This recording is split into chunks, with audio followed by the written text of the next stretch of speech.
Well, I'm massively into swastikas, so I think that's a pretty good sign.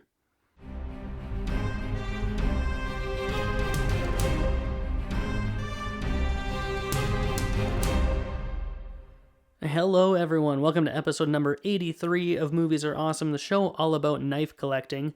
My name is Nathan Pottle, and thank you so much for joining me today. It's an interesting day. We're starting to get more and more snowy up here in my city of Edmonton.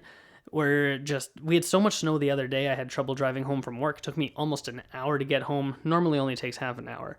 Is this information that you're interested in? I don't know. Maybe, maybe not. Who knows? I'm sharing it anyway, because that's just what I feel like sharing today. Actually, one thing that I do want to share before I get into today's main topic is that lately I have been really thinking about getting myself a new television. Because the TV that I currently have, it's not huge. I have a 47-inch LED TV that I've had for about 8 years. Now, that's a pretty long run for a TV. I don't know how often other people upgrade their television sets or not, but I've had this one for a really long time, and I can hear that the speakers inside the TV are starting to give out their it's not unlistenable, but it's enough that when we get to peaks in the audio, I can hear it's making a bit of a tinny noise, and it bothers me just a little bit. So I'm hoping that when we get to Cyber Monday or maybe Boxing Week at the end of the year, I'm going to be able to find something. But what I've been really looking into lately is getting myself a projector. Now, going from a 47-inch TV to a 120-inch screen projector, that would just be incredible. I've been looking at all kinds of different options and different models on what I can afford. I can't afford much right now, really, especially with a baby on the way. Can't really look too seriously into it, but something I'd eventually like to do is get myself a nice projector screen, maybe update my surround sound system as well, and really just immerse myself in movie watching as opposed to what I'm doing now.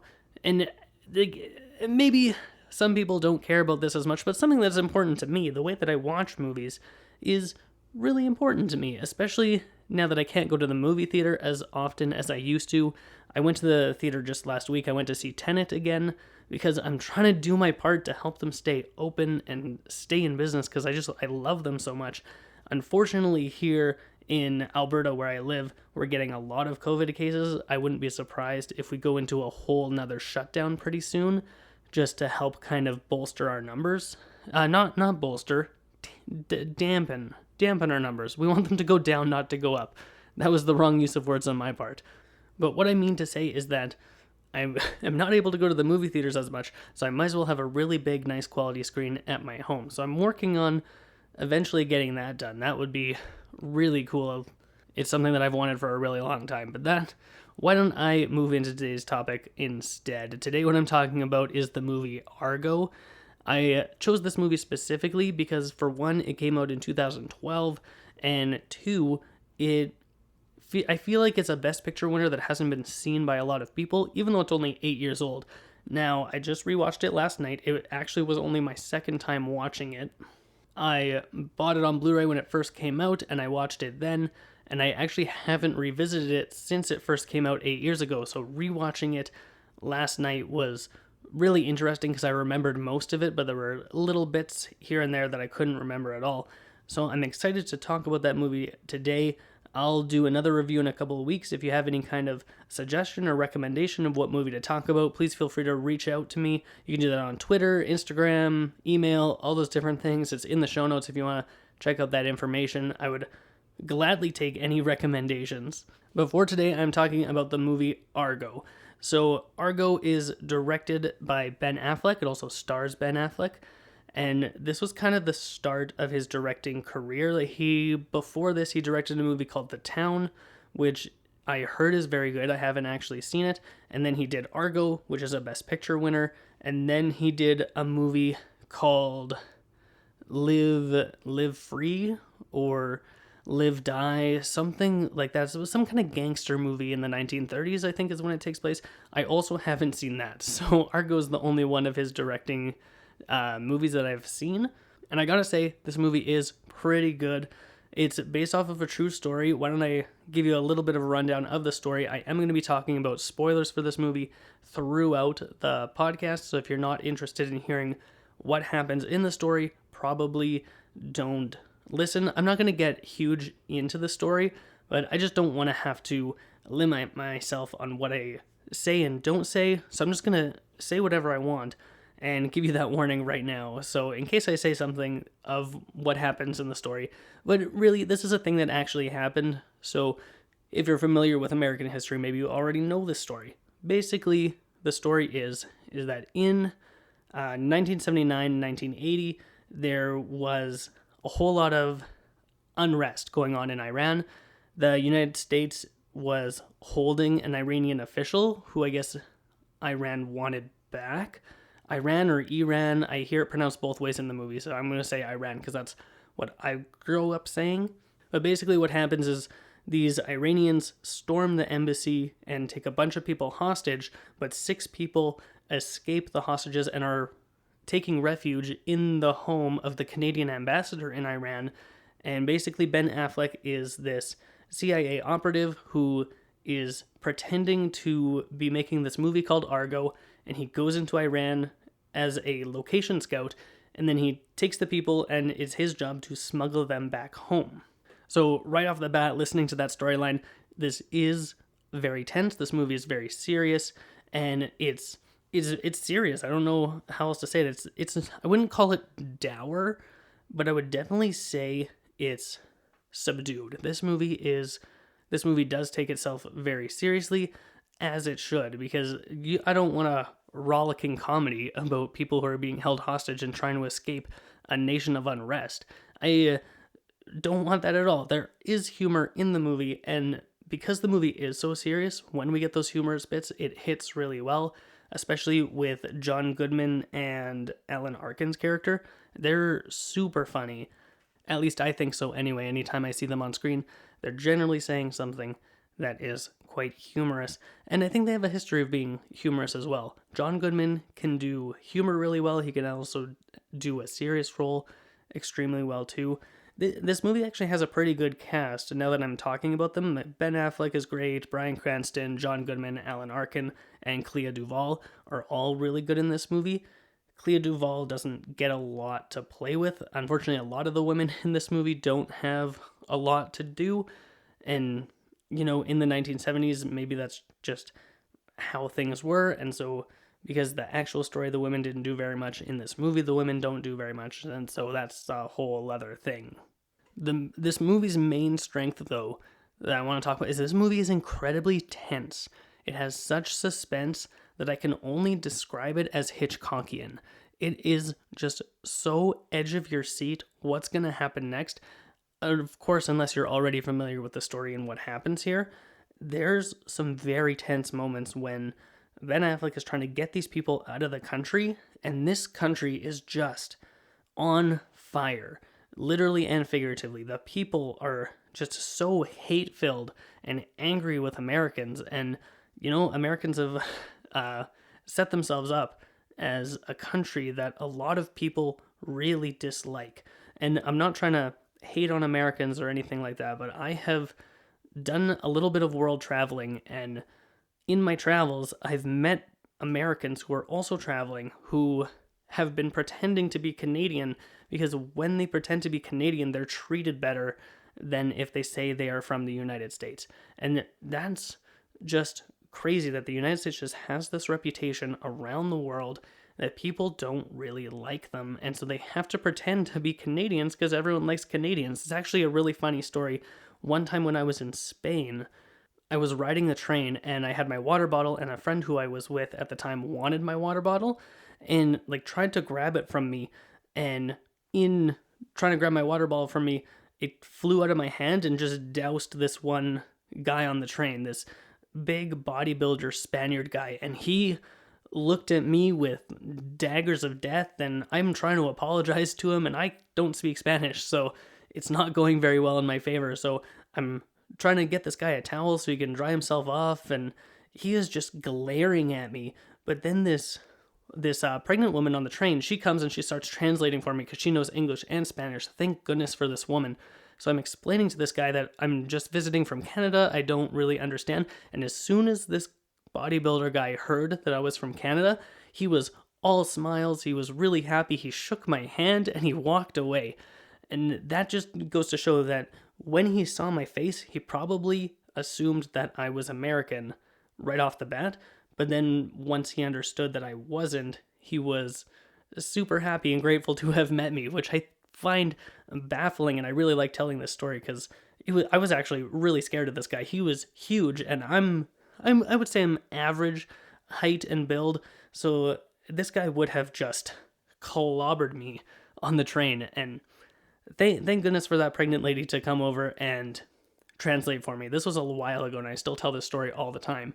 Not super relevant to the movie Argo, though, so I need to circle back and rein myself in here. I just wanted to share that fun story. That's fine, right? It's fine. Everything's fine. We're fine. Going back, though, I can't imagine living in a country that is just so angry. Watching this movie, it just blew my mind how easily the people of this country, they just snapped at the turn of a head. And maybe this is played up a little bit so that the movie can be more suspenseful, but I'm not 100% sure on that. So watching all these people just get so angry, and Ben Affleck is riding in a car through the streets, and people are banging on the windows and like almost wanting to turn the car over with him inside it, is absolutely crazy. And he's driving by, and like a man was hung from the streets, and there's just this dangling dead body that he is driving past and looking at, and things are on fire, and just everyone is yelling. It's so tense that I feel so bad for the people who are in these situations, and they just want to get home. And this is not their fault that the American government is holding this Iranian guy. They're just working at the embassy. They're just doing their jobs, and now they're victims of this hostage crisis. Speaking of the hostages specifically, I think there's somewhere around 100 hostages that are being held, and then there are these 6 people who escaped. Or maybe 100 is too many. I can't remember the exact number of people that were being held, but they were in captivity for 444 days. That's well over a year. That's a long time to be held in captivity while your government is negotiating with terrorists, I guess is the best way to describe it. And I just can't imagine how scary that would be. Speaking of how scary this movie is, this movie also feels very claustrophobic, and I think that has a lot to do with the cinematography of this film. It's very close. There's a lot of narrow hallways that people are walking down. There's a lot of close-ups. We are right in the actors' faces a lot of the time, and that makes us feel enclosed. It makes us feel trapped, exactly like our main 6 characters are. I can't remember what the other 2 Academy Awards are that this movie won. It won Best Picture and 2 others. And I find it very interesting that a Best Picture winner only won 3 Oscars in total. And generally, it's at least 4 or 5 that they win when they get something. And I find it very interesting. Now, going back to 2012 when this movie won Best Picture, Ben Affleck did not get nominated for Best Director, and a lot of people theorized that the reason that Argo won was to make up for Ben Affleck being snubbed as a nomination, because this movie is very well directed, it's very well shot. There's a lot going on for this movie that makes it engaging, that makes it tense, that makes it a very high quality film, and a lot of that is to do with Ben Affleck's direction. So when he didn't receive a directing nomination, a lot of people found that as a complete snub to Ben Affleck. Maybe the Academy didn't want to recognize him or something like that. I don't know 100%, but it's a prevailing theory that the voters of the Academy then chose Argo as the winner to make up for the fact that Ben Affleck wasn't nominated. So he still won the Academy Award for Best Picture because he's a producer on the film. But then obviously he didn't have the opportunity to win Best Director, which he probably should have. I don't remember who won that year. I think it might have been Steven Spielberg for Lincoln. I don't remember. But I think it might have been, or whoever directed Les Miserables, because those all came out in the same year. I don't remember 100%, but Argo is very good and didn't get the directing nominations that it deserved. And this is kind of the first time that I really started to feel that the Academy Awards were overly political. And then obviously, if you listen to the show, you know that I've completely separated myself from the Oscars having any kind of weight at this point, because it's so political and so inclusive is the word I want to use. I have no use for it anymore. So genuinely at this point, if I'm talking about the Academy Awards holding any kind of weight, it's for movies that are far older than 10 years, right? So that just is how it is. But going back to Argo, I'm really letting myself get distracted today. Why don't I move on to some of the negatives that I have for this movie? I have 4 points of negativity here that I have to say about this movie. The first and most chief of the negatives of this movie are that there isn't a ton of character development. We get a little bit of Ben Affleck's backstory, but this movie is mostly focused on the plot itself and not so much the characters. So we don't get a lot of character development and character change. Of the 6 people who escaped captivity and are hiding with the Canadian ambassador, I really only know and remember one of them, and can give that one any kind of character trait that I can remember at all. So they're pretty blank slates of characters, which makes it hard for me to care about them needing to escape and go home. Luckily, everything else about the movie is done so well that I actually do care about them getting home. Otherwise, it would just be people in a room that I don't care about, in a country that I don't care about, trying to get home in a situation that I don't care about, because everything else is done so superbly. I can forgive the fact that I don't really know these people, but I so clearly understand the situation that they're in that I want them to get out. Next negative thing that I have to say is the musical score for this movie is not particularly memorable. It's just okay. Let's put it that way. It's not bad per se. It's only just fine. I don't know who scored it, but there's nothing particularly special or uplifting, or I don't know the word I'm looking for, but the score isn't as impressive as it maybe could have been. And then the last negative thing that I have to say about this movie is it's not even really a negative thing, but while we were watching this movie, it takes place in 1979 and 1980, and the styles, oh my goodness. I looked over to my wife and I told her, I don't understand how anyone in this time era was attracted to anyone, because they just looked awful with their mustaches and their big glasses and their big collars on their shirts and their gaudy colors that they wear. I just don't understand. Oh, my doorbell just rang. I'm going to have to go find out what is going on there. Maybe I got a package delivered. I'll have to check that out in a second though. But anyways, I don't understand why these looks were in fashion. Maybe it's just because everyone was really high and they thought that what they were wearing was fun to look at. I don't know. It's a whole thing. Really, in honesty though, that's pretty much all I have to say about this movie. It's really, really good. It's a really good movie. It's tense, it's suspenseful, it's entertaining, especially when John Goodman and Alan Arkin are on screen. Their characters are kind of the comic relief. They play guys from Hollywood who are helping create this fake movie that Ben Affleck is pretending to make when he goes into Iran. So that is really interesting stuff. I actually didn't really talk about a lot of spoilers today, but that's totally fine. So sit down, watch Argo, and I would love to know if you've seen Argo, what do you think about it? Please reach out to me and tell me your thoughts on the movie. You can do that on social media. You can find me on Twitter at Pottle Nathan. You can find the show on Instagram at Movies Are Awesome Podcast. And you can email the show at moviesareawesomepod@gmail.com. Thank you so much for listening to today's show. It really means a lot to me. If you haven't done so, please feel free to subscribe to the show. You can do that on Apple Podcasts, Google Podcasts, Spotify, YouTube, and a whole bunch of other places. All that stuff is listed in the show notes below. So check that out there if you're interested. And, of course, if you have nothing else to do, go watch more movies.